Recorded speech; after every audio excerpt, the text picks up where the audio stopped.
ஏங்க இந்த ஜூலிக்கு ஃபுல்லு பயம் வந்துட்டுக்குது. இந்த ஆலிஷா அப்துல்லா கேஸ் கொடுத்த உடனே இந்த திருச்சி சூர்யாவும் முக்தாரும் தூக்கி உள்ளே போட்டாங்க. நெக்ஸ்ட்டு இப்போ ஜூலி மேலே கேஸ் கொடுத்துன்னுக்குறாங்க. அதுக்கு இன்னைக்கு சனிக்கிழமை ஞாயிற்றுக்கிழமை லீவுன்றதுனால மண்டே கோர்ட்டுக்கு வர சொல்லிங்கிறாங்க விசாரணைக்கு. அதுக்கு பயந்துன்னு ஒரு கதறாங்க பாருங்க. இந்த வீடியோ ஃபுல்லாக நெக்ஸ்ட்டு போடுறேன், கேளுங்க அந்த வீடியோவை.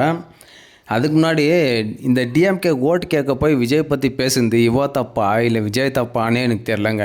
டிஎம்கே ஓட்டு கேட்க போய் பக்கத்தில் அலில் ஃபோட்டோ வச்சுக்கின்னு விஜய் பற்றி எதனா பேசிட்டு இப்போ விசாரணைக்கு வாங்க கூப்பிட்ட உடனே பெண்களுக்கு பாதுகாப்பு இல்லை, பெண்கள் யாரும் இந்த கட்சிக்கு உன்னை யாருமா கேட்டாங்க, உன்னை வந்து நோண்டாங்களா, உனக்கு என்ன ஆயிடுச்சா, என்ன சொல்லு, உனக்கு என்ன ஒரு பாதிப்பாச்சு இந்த இதால் சும்மா கத்தினே இருக்கிற பாப்பாரு வாய்க்கு வந்துடலாம். நீ பாட்டு கத்தினா கேட்டு சும்மாவே இருக்குவாங்களா அரசாங்கம் எல்லாம். இது வந்து அஃபென்ஸுமா நீ பண்ணினுங்கிறது. சும்மா உன்னை பற்றி யாருனா பேசினாக்கா நீ பேசணும். நீ சும்மாவே எல்லாரை பற்றி பேசினாக்கா யாருமா சும்மா ஆக்குவாங்க?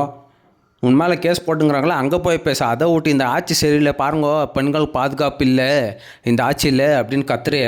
அம்மா பிஸ்கெட் உனக்கு பிஸ்கெட் போடுவாங்க இப்போ டிஎம்கேல. இப்போ டிஎம்கே கிட்ட போய் காப்பாற்றுவாங்க.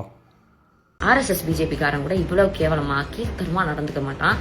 உங்க ஆட்சியை நினைச்சு உண்மையிலே பயமா இருக்கு. பெண்களுக்கு இவர்களால பாதுகாப்பு இல்லைன்னு வல்கர் வாரியர்ஸோட அனில் போட்டோ போட்டு ஒரு கிராஸ் போட்டு பீச்ல போர்டு பிடிச்சி நின்றுட்டு இருந்தேன். ஓட் ஃபார் டிஎம்கேன்னு இன்னொரு சைடு போர்டு பிடிச்சி நின்றுட்டு இருந்தேன்.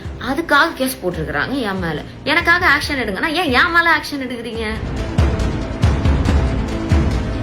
இன்னைக்கு காலைல என் சொன்ன ஒரு சுவாரஸ்யமான ஒரு காலுங்க. ஓகே, பீச் ஸ்டேஷன்ல இருந்து என்னை விசாரணைக்கு வந்து அழைச்சிருக்கிறாங்க. நீங்க நினைக்கிற மாதிரி இந்த கிட்னி அவதூறுலாம் சந்தோஷப்படாதீங்க. அதாவது நான் 2 வாட்டி கமிஷனர் ஆஃபீஸ் வாசப்படி ஏறி 2 வாட்டி கேஸ் கொடுத்துருக்கேன். முதல் கேஸை வந்து கிரிமினல் டிஃபமேஷன், சிவில் கிடையாது, கோர்ட்ல பாத்துக்கோன்னு ரிப்ளை அமிச்சிட்டாங்க. இப்ப ரீசெண்டா நான் பிரஸ் மீட்லாம் கொடுத்து ஒரு இது கொடுத்துருந்தேன்ல கேஸ், அதுக்கும் வந்து இப்ப வரைக்கும் கூப்பிடலாம் விசாரிக்கல, எந்த ஒரு ஆக்ஷன் எடுத்தாங்களான்னு எனக்கு தெரியல. ஆனா என் கேஸை எடுக்கல, பெண்களுக்கு இவர்களால பாதுகாப்பு இல்லைன்னு வல்கர் வாரியர்ஸோட அனில் போட்டோ போட்டு ஒரு கிராஸ் போட்டு பீச்ல போர்டு பிடிச்சி நின்றுட்டு இருந்தேன். ஓட் ஃபார் டிஎம்கேன்னு இன்னொரு சைடு போர்டு பிடிச்சி நின்றுட்டு இருந்தேன். அதுக்காக கேஸ் போட்டிருக்கிறாங்க என் மேல. அன்னைக்கு நான் லெட்டர் எல்லாம் எழுதி கொடுத்துட்டு ஓகேம்மா வீட்டுக்கு போங்க அப்படின்னு சொல்லி அனுப்பிச்சிட்டாங்க. ஆனா இன்னைக்கு கால் பண்ணி அது வந்து கேஸ் போட்டிருக்கோம் அப்படின்னு சொல்லியிருக்காங்க. 4 மணிக்கு விசாரணைக்கு வர சொல்லியிருக்காங்க. விசாரணைக்கு போக போறேன்.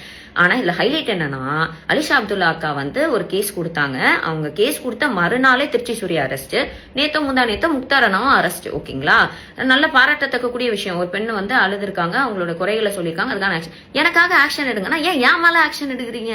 அண்ட் இன்னைக்கு வேற வெள்ளிக்கிழமை வேற, சாட்டர்டே சண்டே கோர்ட் வேற இல்ல. ஸோ 4 மணிக்கு வந்து விசாரணைக்கு போறேன். ஆர்எஸ்எஸ் பிஜேபிக்காரன் கூட இவ்வளவு கேவலமா கீழ்த்தரமா நடந்துக்க மாட்டான். உங்க ஆட்சியை நினைச்சு உண்மையிலே பயமா இருக்கு. பெண்கள் யாராச்சும் வந்து டிவிக்கு அகேன்ஸ்டா கேஸ் கொடுக்க போறீங்கன்னா முன்னாடியே யோசிச்சுக்கோங்க. நீங்க கொடுக்குற கேஸ்லாம் எடுக்க மாட்டாங்க, உங்க மேல புதுசா ஒரு கேஸா போட்டு அனுப்புவாங்க. ஸோ ஜாலியா அந்த ஆட்சியை வந்து என்ஜாய் பண்ணுங்க. போயிட்டு வந்துட்டு நான் வந்து மீண்டும் உங்களை சந்திக்கிறேன்.